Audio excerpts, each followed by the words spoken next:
दिल्ली पटना खोलो कान, नहीं तो होगा चक्का जाम, दिल्ली पटना खोलो कान, नहीं तो होगा चक्का जाम, दिल्ली पटना खोलो कान। नहीं तो होगा चक्का जाम। वहीं पर बैठिए। जिला प्रशासन होश में आओ, जिला प्रशासन होश में आओ, राज्य सरकार होश में आओ, केंद्र सरकार होश में आओ। गरीब जनता का पैसा देना होगा। मुर्खो लड़े गोड़ों से, हम लड़ेंगे चौड़ों से। हम किसी से भीख नहीं मांगते, अपना हक मांगते, हम अपना हक, आप किसी से भीख नहीं मांगते। अपना भुगतान मांगते, पटना दिल्ली खोलो कान, नहीं तो होगा चक्का जाम, पटना दिल्ली खोलो कान। नहीं तो होगा चक्का जाम। पीछे से भीड़ पूरा हो गई। जिंदाबाद जिंदाबाद इनकलाब जिंदाबाद। ओ सड़के सड़के सड़के ओ सड़के दी वहाँ सड़के ये जहाँ सड़के ये जहाँ सड़के आइए गरमाइए सर सुन ला एकरा बाद अगर कुछ भेल संख्या बल नहीं हुआ, हम लोग नहीं लड़े, हम सब लोग चूड़ी पहन के घर में बैठेंगे। बोला जा रहा हाँ, इसके बाद प्रखंड स्तर पर और हम प्रखंड, इसके बाद जो हर प्रखंड साथियों, सबसे पहले मैं नए अध्यक्ष को बधाई देता हूं, साथ ही इनकी ऊर्जा को मैं सलाम करता हूं, जिनके नेतृत्व में, जिनके पहल में लोगों ने यहाँ अपना धरना प्रदर्शन किया और दे रहे हैं। ये धरना प्रदर्शन तो हम लोग को निरंतर देना पड़ेगा इसलिए ये सरकार जो है, ये सरकार बहरी सरकार है। जहाँ बहरी हो जाते हैं लोग, जहाँ बहरे हो जाता है समाज, वहाँ आंदोलन ही एक रास्ता बन जाता है। जिस रास्ते को हम लोग अपनाकर चल रहे हैं और चलना होगा।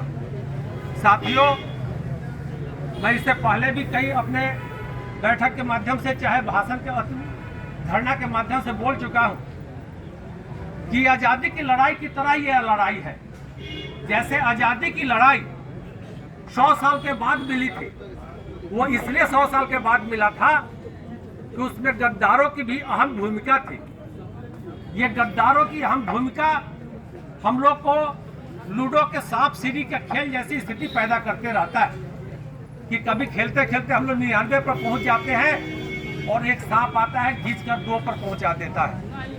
वही स्थिति सहारा इंडिया में अभी भी कुछ ऐसे गद्दार हैं, सहारा इंडिया के प्रति अभी भी कुछ लोग वफादार हैं, जो कि गरीब और आम जनता का पैसा जमा करवाकर बिल में छुपे रहते हैं।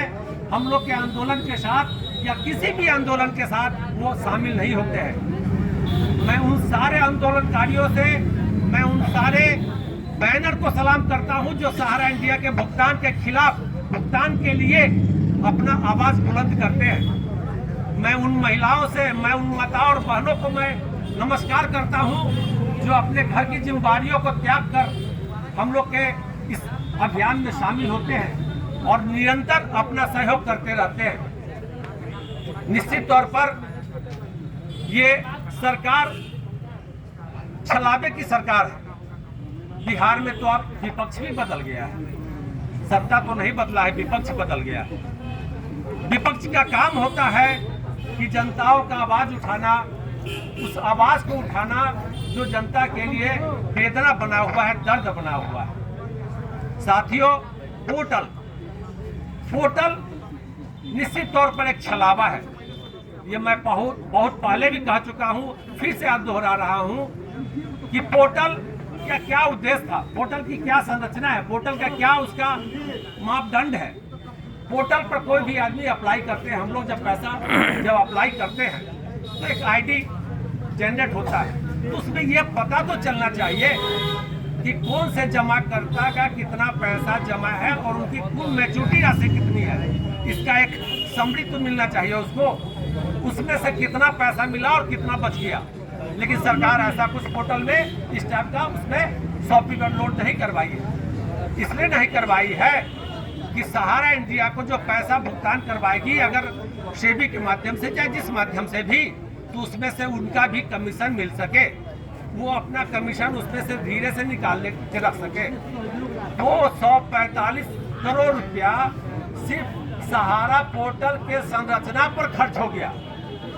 5,000 करोड़ में 245 करोड़ रुपया सिर्फ सहारा के पोर्टल की संरचना और भुगतान की प्लानिंग पर खर्च हो गया। अरे भाई कैसा प्लानिंग हुआ ये?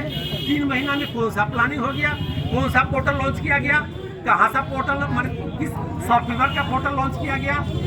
ये 245 पोर्टल पर खर्च नहीं हुआ है।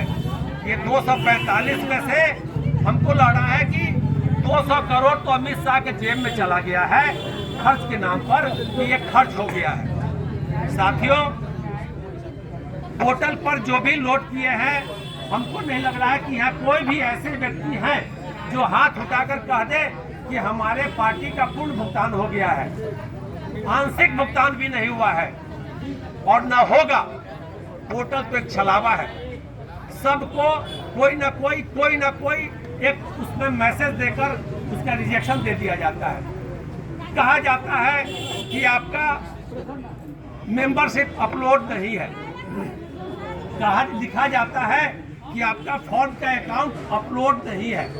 ये किसका काम? जमाकर्ता का काम है, कार्यकर्ता का काम है? नहीं, यह काम सहारा इंडिया का है। इसके लिए सहारा इंडिया को अमित शाह और सहकारिता मंत्रालय के द्वारा अब तक क्या पनिशमेंट किया गया है, इस पर क्या उनको चेतावनी पत्र या कोई उन पर क्या कार्रवाई किया गया है, इसको पब्लिश करें? नहीं किए है, नहीं किए और नहीं करेंगे। इसलिए नहीं करेंगे कि ये दोनों के आपसी मिली भगत का एक पोर्टल जो है लॉन्च किया गया है। साथियों, पोर्टल के माध्यम से कभी भी कोई भी भुगतान नहीं मिलेगा। पोर्टल के माध्यम से सिर्फ एक दिखावा जाएगा कि आप लोड कर लिए हैं, सांत्वना दिया जाएगा और सांत्वना से किसी की समस्या का समाधान नहीं होता है। साथियों, आज लगातार धरना और प्रदर्शन किया जाता है, लेकिन सरकार इस पर कुछ बात नहीं करती है। यहाँ तक कि मीडिया भी हम लोग को साथ नहीं दे रही है। क्या मीडिया का काम ये नहीं है कि उस गरीब चाय वाले, फोनचा वाले, रिक्शा वाले, उनका पैसा है, एक कम से कम उनके पैसा का तो आवाज उठाओ। ये तो तुम्हारी जमीर का ये पहचान है, लेकिन उसका भी आवाज नहीं उठाते हैं। साथियों, जब मीडिया, सरकार सभी बाहरी हो गई है, तो मजबूरी में आंदोलन सिर्फ एक दमनकारी सरकार के खिलाफ किया जाता है। और ये सरकार निश्चित तौर पर हमको लग रहा है कि सहारा इंडिया के भुगतान का दमन को करना चाहती है। और जब तक हम लोग अपना एकजुटता के साथ एक दूसरे से शिकायत नहीं, एकजुटता के साथ जब लोग हम लोग निरंतर आंदोलन नहीं करेंगे, तब तक हम लोग किसी भी रिजल्ट पर नहीं पहुंचेंगे। साथियों, मैं उन साथियों से भी आग्रह करना चाहता हूं जो किसी परिस्थिति के कारण आज नहीं आए, लेकिन जो परिस्थिति के कारण नहीं आए, उनकी आत्मा, उनका मन जो है यहाँ हम लोग के साथ है, जो कहीं न कहीं वो फोन पर पूछ रहे हैं, बात कर रहे हैं। लेकिन मैं उन साथियों को कहना चाहता हूँ कि कम से कम अपने जमीर को फिर से झांको, देखो कि क्या तुम्हारा कर्तव्य नहीं है कि सहारा इंडिया में जो पैसा भुगतान जमा करवाए हो, उस भुगतान के लिए लड़ाई लड़ो। नहीं, उनकी जमीन नहीं है, क्योंकि वो दलाल है। थोड़ी देर पहले हमारे साथी एक बोले हैं, दलाल वैसे लोगों के लिए उपयुक्त होता है जो दलाली करके अपने कर्तव्य का निर्वहन नहीं करते हैं। दलाल वैसे लोगों के लिए नहीं है जो जमा करवाए हैं। जमा करवाना तो एक सामाजिक काम है, जो कहीं ना कहीं एक संचय करने का उनको प्रेरित किया गया, उनके दरवाजे पर जाकर उनको पैसा, 2 पैसा भविष्य के लिए जमा करवाया है। ये दलाल नहीं है, ये सामाजिक है। लेकिन दलाल वो सारे लोग हैं जो आज हमारे सहारा इंडिया के सम्मानित जमाकर्ता, सहारा इंडिया के गरीब मजदूर जमाकर्ता का भुगतान में सहयोग नहीं कर रहे हैं। साथियों, सहारा इंडिया अभी राम मंदिर का छोटा सा ये बता, राम मंदिर का उद्घाटन हुआ है,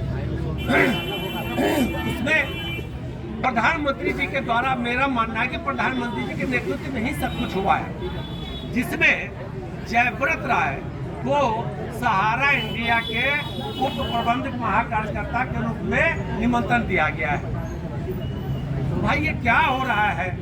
एक तरफ पैसा का भुगतान समय पर नहीं हुआ है जो दिसंबर में पूरा हो चुका है, और दूसरी तरफ उसको निमंत्रण दे रहे हो। ये क्या दिखा रहा है? ये क्या बता रहा है?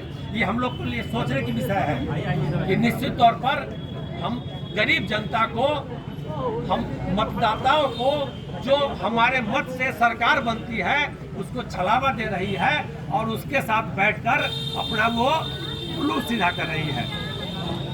साथियों, मैं चाहूंगा कि जो लोग आए हैं वो लोग अपने समाज में एक छोटा छोटा टोली बनाकर, छोटी छोटी टोली बनाकर नुक्कड़ सभा करके उन जमाकर्ताओं को, उन कार्यकर्ताओं को जागरूक करें जो इस महाअभियान के साथ नहीं जुड़े हुए हैं। जरूरत है कि हम लोग को सहारा से भुगतान के लिए इस महाअभियान में उन लोगों को साथ हम लोग के चलने का, लेकिन नहीं चल रहे हैं। निश्चित तौर पर ये दुख का विषय है। इसमें हम लोग को चाहिए छोटा छोटा नुक्कड़ सभा प्रत्येक समाज में करें। ये इसकी जिम्मेदारी छोटे छोटे स्तर पर हमारे जिला अध्यक्ष महोदय से मेरा निवेदन होगा कि छोटे छोटा एक टुकड़ी बनाया जाए जो कि नुक्कड़ सभा करे और नुक्कड़ सभा करके लोगों को जागरूक करे। नहीं तो ऐसे आंदोलन की आयु लंबी नहीं हो पाएगी और ना आंदोलन का उद्देश्य पूरा हो पाएगा। साथियों, और भी मेरे कई साथी हैं जो बहुत ही अच्छी अच्छी बात रखकर अपने आपको समाज के उन जमाकर्ताओं को आगे ले आने का प्रयास करते हैं। मैं उनसे आग्रह करूंगा कि अपनी बात सब व्यक्त करें। धन्यवाद।